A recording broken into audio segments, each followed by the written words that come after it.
Aires, en el auditorio Caras y Caretas. Lo que queda de este año estaremos aquí jueves y viernes. Los esperamos a las 8 de la noche hasta el viernes 20 en la calle Venezuela 330.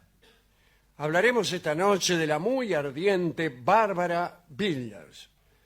Ubiquémonos en Inglaterra a mediados del siglo XVII.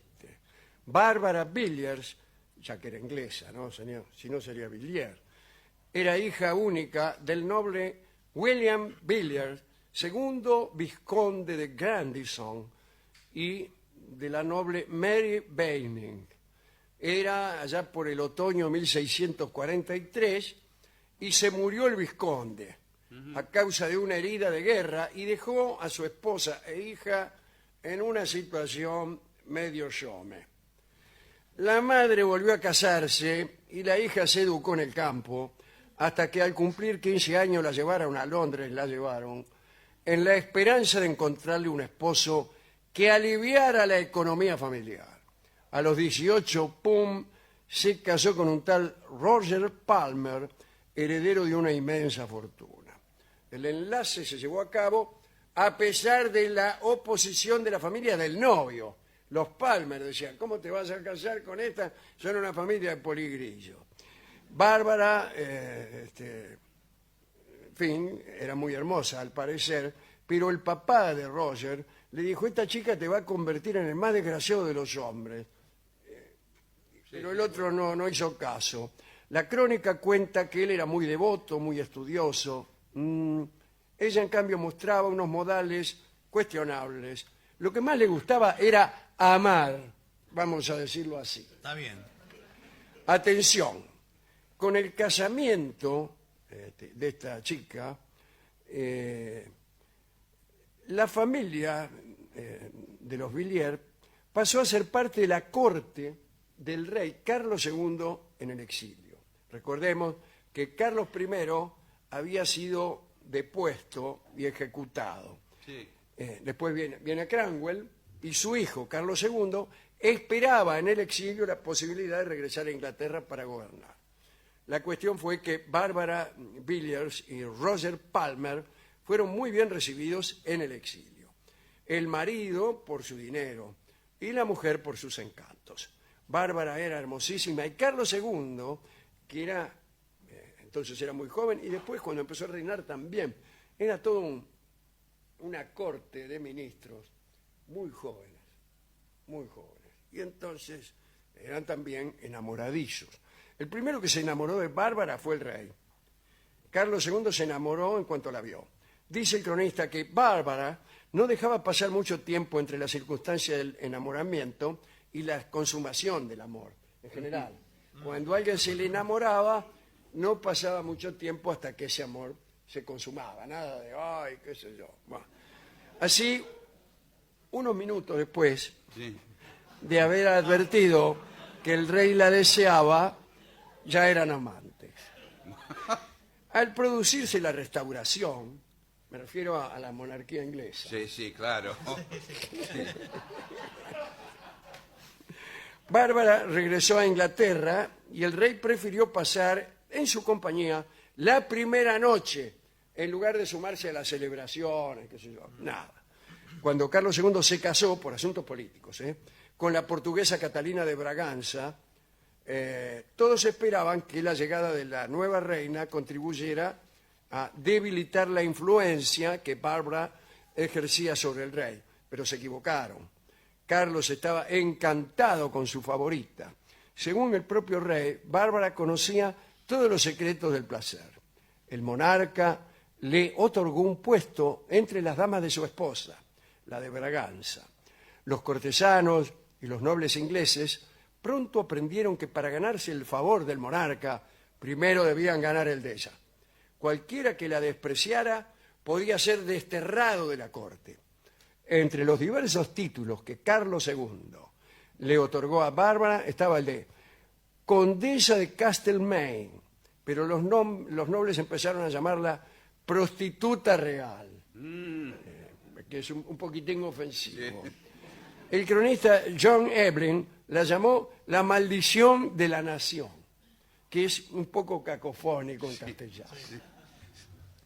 parece que Bárbara era avara, y no es un palíndromo, es una realidad.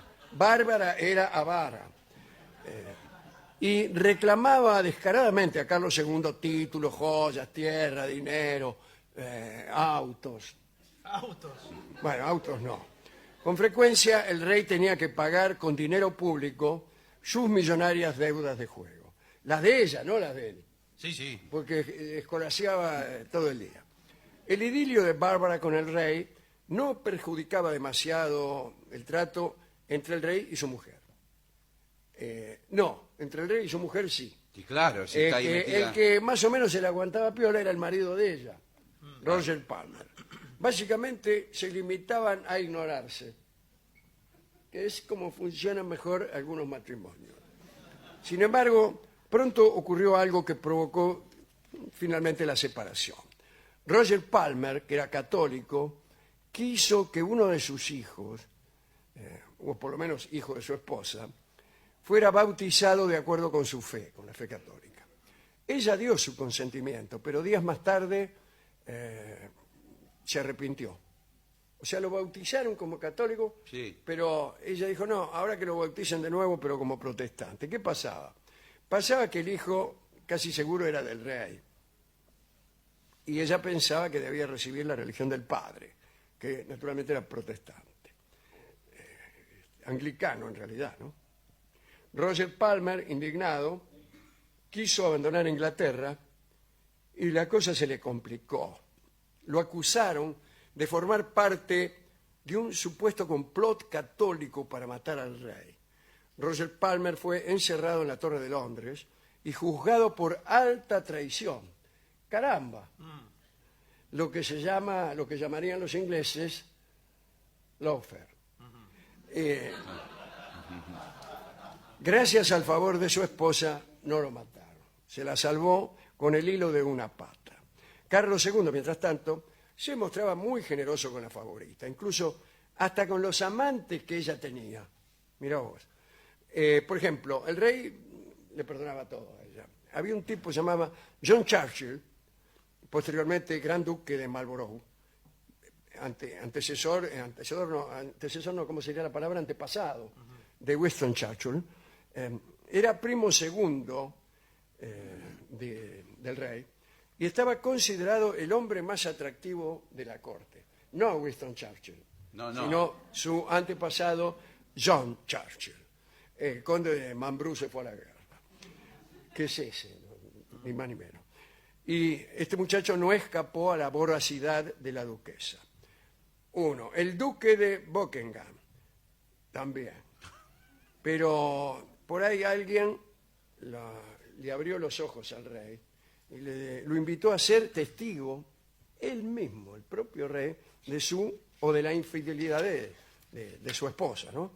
Entonces armaron una trampa, una emboscada, y el rey Carlos sorprendió a John Churchill y a su mujer, o su favorita, mejor dicho, ya que después de todo su mujer era Catalina de Braganza y no sabemos, ni nosotros sabemos dónde estaba. Y entraron, y lo agarraron a los dos justo ahí. Qué momento, con la mano en la masa. Y el rey lo perdonó y le dijo, no os preocupéis, joven, estáis perdonados. Sé que no ha sido por amor. Pero John Churchill no le creyó y se tiró por la ventana. Y empezó a correr como un desaforado a través de los jardines del palacio en dirección a los bosques. El sexto hijo de Bárbara, que nunca llegó a ser reconocido por el rey, nació en 1672, fue una niña que llevó el nombre de su madre y probablemente la paternidad le correspondía al ya mencionado fugitivo John Churchill. Bárbara Villiers, ya conocida como Lady Castlemaine, se mantuvo en la cúspide durante casi 10 años, entre el amor del rey y de otros. Samuel Pepys escribió, 29 de julio de 1667, ella se ha enamorado del joven Jermyn, que últimamente ha estado con ella más frecuentemente que el rey, y que ahora va a casarse con Lady Falmouth. Al rey lo tiene loco su entendimiento con Jermyn, y a ella la tiene loca que vaya a casarse con otra, y dice, así que andan todos locos. Esto lo decía Samuel Pepys, 29 de julio de 1667, un año después del incendio de Londres. En la lista de amantes de Barbara Villiers hubo un poeta, un dramaturgo, un equilibrista y un par de actores. Uno de ellos, llamado Hart, había sido capitán durante la Guerra Civil. La Guerra Civil, digo, la que hubo entre Cromwell y los partidarios de Carlos II de la Restauración. Estaba considerado Hart el mejor actor de su época y su interpretación más aclamada fue la de Otelo. A partir del año 1668, la duquesa dejó de tener sus apartamentos en Whitehall. Sus poco discretas infidelidades sirvieron de pretexto al rey para una ruptura. Se enojó. Y sí, a esta altura. Qué pobre, ¿no? Carlos se había perdonado muchos deslices, pero algunos amores eran simpáticos antes, pero a él se le empezaron a transformar en algo que no podía soportar. Y decidió echarla. Ella rogó que no, qué sé yo, y más o menos consiguió alguna dilación, prometió amar menos, en el sentido en que lo acabamos de decir, ¿no? Pero el rey la dejó un rato, pero ella supo que su apogeo como favorita se había terminado. Carlos creó un ducado para ella, aumentó su pensión, se transformó en la duquesa de Cleveland. Por entonces el rey tomó otra favorita, se llamaba Nell Gwyn, era una actriz y hemos hablado aquí de ella. Entonces, ya aburrida y sin el favor real, Barbara Villiers se retiró a Francia. En París continuó aumentando su colección de amantes, un surtido y nutrido grupo del que formaron parte el caballero de Chatillon, el embajador inglés, en fin, continuó amando todo lo que pudo. Después regresó a Inglaterra, pero murió de hidropesía mucho tiempo después, a los 68 años. Padecía el mal de que ningún novio la quisiera visitar, eso es lo que más le dolía. La influencia de Bárbara fue tan grande que se la conoce como la reina sin corona, además de como la prostituta real, por favor, la sí. maldición of the nation, qué sé yo. Bueno, llegó a ser tan decisiva en la corte que era elegante tener un retrato de ella en las casas particulares. Último detalle. Tuvo 5 hijos con el rey Carlos II. El rey los reconoció a todos. Fueron ennoblecidos. Se llamaban Ana, Carlos, Enrique, Carlota y Jorge. El apellido legal era Palmer, que era el apellido del marido. El marido de ella, el marido de Bárbara. Pero como eran hijos ennoblecidos del rey, Claro. se les adjudicó otro apellido. Y ese apellido fue Fitzroy. El marino Robert Fitzroy, el comandante de la Beagle, aquel que dio el nombre al cerro, ¿no? Sí. Bueno, el que visitó a los Aganes, el que llevaba en el barco a un tipo que se llamaba Darwin, ese tipo, Robert Fitzroy, era hijo de un bisnieto de Carlos II y de la muy amorosa Bárbara Villiers. Pero yo sé otra cosa más, A ver. puedo decir, que hemos contado aquí confidencialmente y espero que nadie lo haya repetido. En cierto momento, cuando creo que en la Primera Guerra Mundial, ya casi al final de la Primera Guerra Mundial, se comprobó que todos los apellidos